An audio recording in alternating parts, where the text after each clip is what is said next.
10 seconds. Good stop for the Kodiak crew.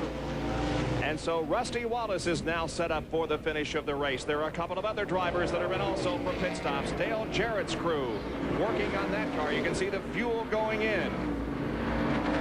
They're also changing tires on the left side of the Hardee's Oldsmobile. Now the second can of gas goes in.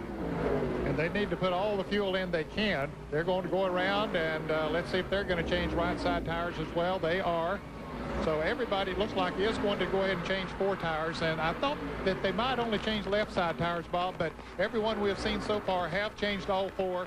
And I guess it's a precautionary measure for one thing, because you never know when you might have run over something and cut a tire, but also the right side tires take a pretty good beating on this racetrack, and if you have 4 tires, 4 fresh tires, you can run much faster than if you just have 2. And here now is the leader of the race, Ricky Rudd. However, he will need a pit stop in the next few laps. So we're set up for an exciting conclusion to this final Winston Cup race at Riverside International Raceway. At the moment, Rudd leads the Budweiser 400.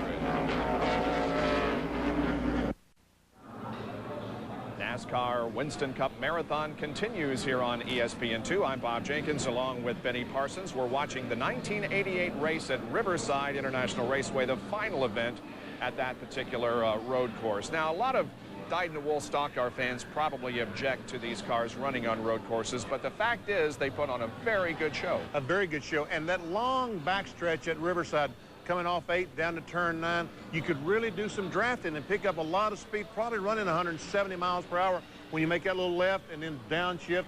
Every time I went in turn 9, every time I ever went in turn 9 in Riverside, as I downshifted to 3rd gear, hit the brakes, I said, I can't make it. I'm not going to make it. And I made it every time. Well, you have lost 2 positions, by the way. You're now 9th. I knew that was going to happen.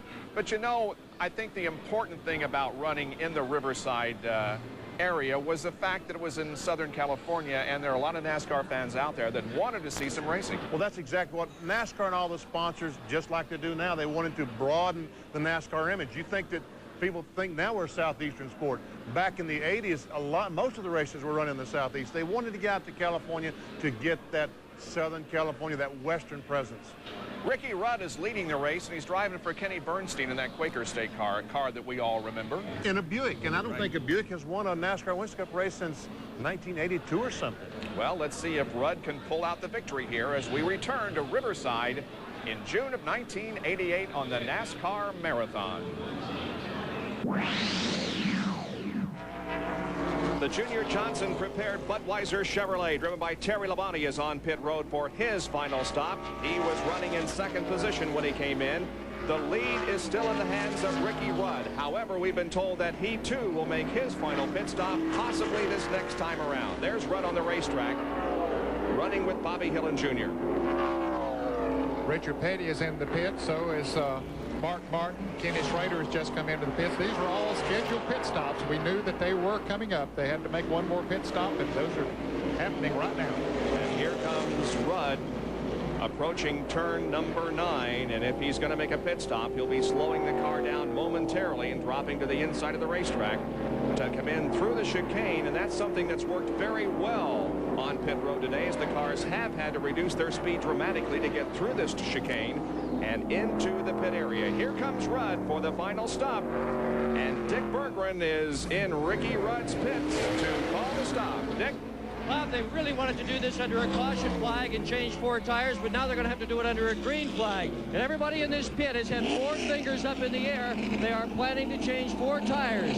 If they had to change under green, they originally wanted to change only 2, the left side. But they've been watching up and down pit road, and every single competitive team has changed 4. That has caused these guys to decide they, too, are going to change 4 tires. This is the most crucial pit stop of the entire day for this team. If they can get it done well, get it done fast. If the tires they picked are right, Rudd has a chance to win. If not, all this effort goes for waste. Rudd, now, away he goes.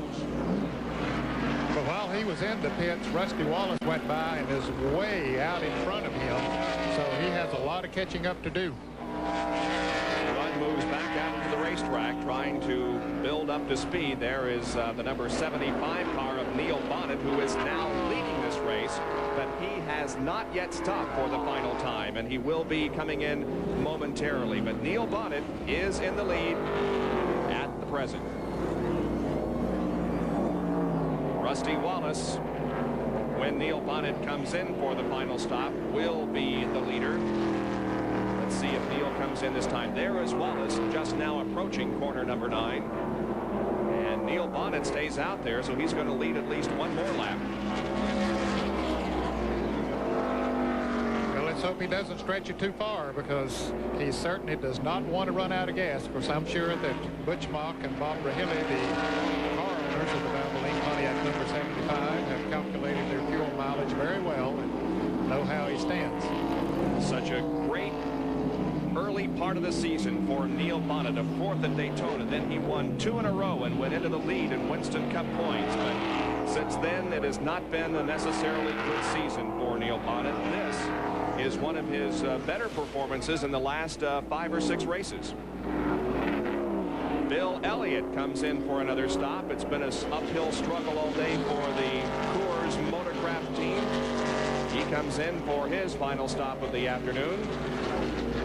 Just behind him on pit road is Bobby Hillen, as we see Neil Bonnet now coming down the backstretch, and we'll see if he's going to come into the pits.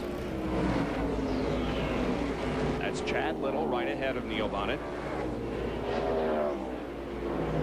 Valvoline Pontiac moves through corner number 9. Bonnet appears to be slowing down.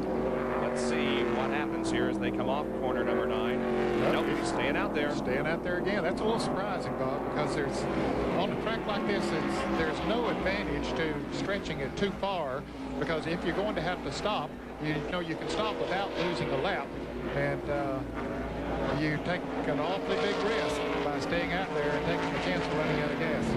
Because as you mentioned, if you run out of gas anywhere but coming out of corner number 9, you are essentially through for the afternoon. Trying to move around, Chad Little, who has had a good race leading earlier. One of those that has certainly put on a good demonstration for the Winston West competitors. Bonnie got his left tires off of the track there just momentarily, but he kept control and keeps coming. And I believe that would put Chad Little back in the lead lap, but he's just about to go a lap down again. Kyle Petty and Terry Labonte are battling for position, 3rd place. Kyle Petty had an awfully good pit stop. He was running pretty far behind.